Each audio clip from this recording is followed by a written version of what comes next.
Hi friends, welcome to குசின் வீனோ. இன்றைக்கி வந்து ஒரு மார்னிங் vlog மாதிரின்னு வச்சுக்கோங்க. அதோட ஒரு இம்பார்ட்டண்ட்டான ஒரு விஷயம், கேஸ் சிலிண்டரை பற்றின சில டீட்டெயில்ஸ் உங்களுக்கு ஷேர் பண்ணியிருக்கேன்.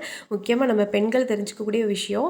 ஸோ கண்டிப்பாக மிஸ் பண்ணாமல் வீடியோ ஃபுல்லாக பாருங்கள். அதுமாரி நம்ம தோட்டத்தில் ஒரு சூப்பரான விஷயத்தை நம்ம அறுவடை பண்ணியிருக்கோம், அதுவும் லாஸ்ட்டில் வருது. கண்டிப்பாக மிஸ் பண்ணாமல் பாருங்கள். வீடியோ பிடிச்சதை லைக் பண்ணுங்கள், ஷேர் பண்ணுங்கள், கமெண்ட் பண்ணுங்கள். நம்ம சேனலுக்கு இப்போ தான் நீங்கள் புதுசாக வந்திருந்தீங்கன்னா சப்ஸ்கிரைப் பண்ணிக்கோங்க. பக்கத்தில் பெல் சிம்பிள் இருக்கும், அதை கிளிக் பண்ணிட்டீங்கன்னா ஆல் நோட்டிஃபிகேஷன் வரும். அப்போ நீங்கள் எல்லா வீடியோவும் மிஸ் பண்ணாமல் பார்க்கலாம். அன்றைக்கி டே வந்து பார்த்திங்கன்னா ஒரு மாதிரி டயர்டாக தான் ஆரம்பிச்சிது. ஏன்னா மார்னிங்கே வந்து இன்றைக்கி செவ்வாய்க்கிழமை, ஸோ வந்து நம்மளுக்கு வந்து கரண்ட்டு நிப்பாட்டாங்கன்னு சொல்லிட்டு அவசரமாக வந்து துணி துவைச்சி காய போட்டு மோட்ரு போட்டு எல்லாம் முடிச்சுட்டு காலையில் பிரேக்ஃபாஸ்ட் ஆரம்பிக்கிறதுக்கு லேட் ஆகிடுச்சு. காலையில் பார்த்திங்கன்னா தேங்காய் சட்னி, தேங்காய் சட்னிலாம் இஞ்சி இல்லை பூண்டு அது மாதிரி போட்டு அரைப்போம் இல்லையா, அது மாதிரி நல்லா அரைச்சிட்டு காலையில் வந்து பெரிய பாப்பாக்கெலாம் ஸ்கூலுக்கெல்லாம் ப்ரிப்பேர் பண்ணி அனுப்பிச்சாச்சு. அவளுக்கு வந்து குட்டி தோசையில் ஒரு ரெசிபி பண்ணி கொடுத்துருந்தேன். எனக்கு ஆசை வந்துச்சு, சரி நம்ம காலையில் குட்டி தோசை பண்ணிவிட்டு வீடியோவும் எடுக்கலாம், அதே நேரத்தில் நம்ம சாப்பிட்றதுக்கு வச்சுக்கலாம்னு சொல்லிட்டு குட்டி தோசைக்கு வந்து தேங்காய் சட்னி ரொம்ப நல்லாயிருக்கும். அது புதுசாக பூண்டு தோயை வேறு அரைச்சிருந்தாங்க.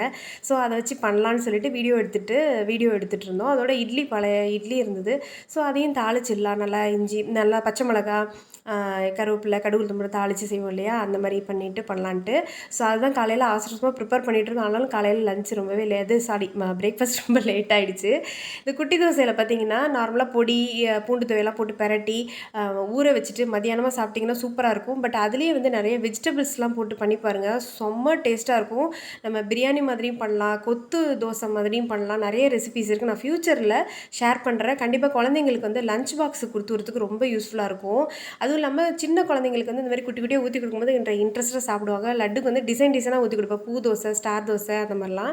இந்த குட்டி தோசை தான் இப்போ லேட்டஸ்ட் ட்ரெண்டு. இப்போ அவளுக்கு அதில் பொடியெல்லாம் தூவி கொடுத்தா சாப்பிடுவா. அதோட மிச்சம் இந்த இட்லி இந்த மாதிரி தாளிச்சிட்டு எடுத்து வச்சோம். ஏன்னா சும்மா சாப்பிட்றத விட இந்த மாதிரி தாளித்து சாப்பிட்டா ரொம்ப நல்லாயிருக்கும். இதிலே வந்து பூண்டு பொடி இல்லை இட்லி பொடி தூவிட்டு அப்படியே மிக்ஸ் பண்ணி சுட அந்த பச்சை மிளகாவோட சேர்த்து சாப்பிடும்போது செம்ம டேஸ்ட்டாக இருக்கும். அதுக்கு பர்ஃபெக்ட் காம்பினேஷன் வந்து பார்த்திங்கன்னா இந்த குட்டி தோசைக்கு தக்காளி சட்னி நல்லாயிருக்கும். பட் எனக்கு என்னமோ இந்த இஞ்சி போட்டு அரைச்ச தேங்காய் சட்னி, பூண்டு துவையை அப்படி ரெண்டையும் மிக்ஸ் பண்ணி அப்படியே சுட அடித்தோன்னா சூப்பராக இருக்கும். பட் நான் சாப்பிட்றதுக்குள்ள கொஞ்சம் லேட் ஆகிடுச்சு.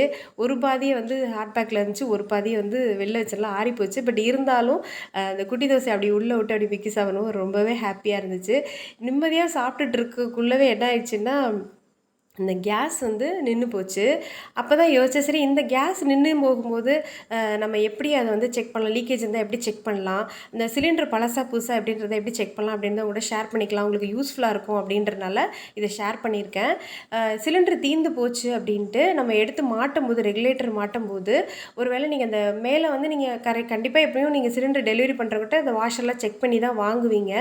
சப்போஸ் நீங்கள் யூஸ் பண்ணிகிட்டு இருக்கும்போது திடீர்னு வந்து உங்களுக்கு ஸ்மெல்லு வந்துக்கிட்டே இருக்க மாதிரி இருக்குது, ஆனால் லீக் ஆகுதா இல்லையான்னு கண்டுபிடிக்க முடியல அப்படின்னா அந்த வாஷர் இருக்கிற இடம் இருக்கு இல்லையா, அதில் வந்து லைட்டாக கொஞ்சம் தண்ணி விட்டு பார்த்தீங்கன்னா ரொம்ப நேரம் வந்து அந்த பபிள்ஸ் வர மாதிரி இருந்துகிட்டே இருக்குது, ஸ்மெல்லும் குறையலை அப்படின்னா அந்த சிலிண்டரில் வந்து கண்டிப்பாக ப்ராப்ளம் இருக்குது அப்படின்னு அர்த்தம். ஸோ இதில் ஊற்றி பார்ப்போம், லேசாக வந்துட்டு அப்படியே அது ஸ்மெல் அதுக்கப்புறம் வரல. இதுதான் வந்து புதுசாக நாங்கள் மாற்றின சிலிண்டரு. அதே மாதிரி அந்த பட்டைகளில் அந்த வெள்ளை பெயிண்ட் அடிச்சிருக்கு பார்த்தீங்களா, அதில் கவனிச்சிங்கன்னா இந்த சிலிண்டர் வந்து தரமானதா இல்லையா, இது வந்து நம்ம யூஸ் பண்ணலாமா வேணாமா அப்படின்றது வந்து நம்ம வந்து பார்க்கலாம். எப்படி அதை பார்க்கலாம் அப்படின்னா, அந்த சிலிண்டரில் பார்த்தீங்கன்னா ஒரு வெள்ளை கலரில் ஒரு இடத்துல பெயிண்ட் பண்ணியிருக்காங்க பார்த்தீங்களா, அதில் வந்து D26 அப்படின்னு போட்டிருக்கோம். இதில் சரியாக தெரியுதான்னு தெரியல. Dன்றது மந்த்தை குறிக்கும், 26ன்றது வருஷத்தை குறிக்கும். ஒரு வருஷத்தில் நம்மளுக்கு 12 மாதம் இருக்குது, அதை வந்து 4ஆக பிரிச்சிருப்பாங்க, ABCDன்னு.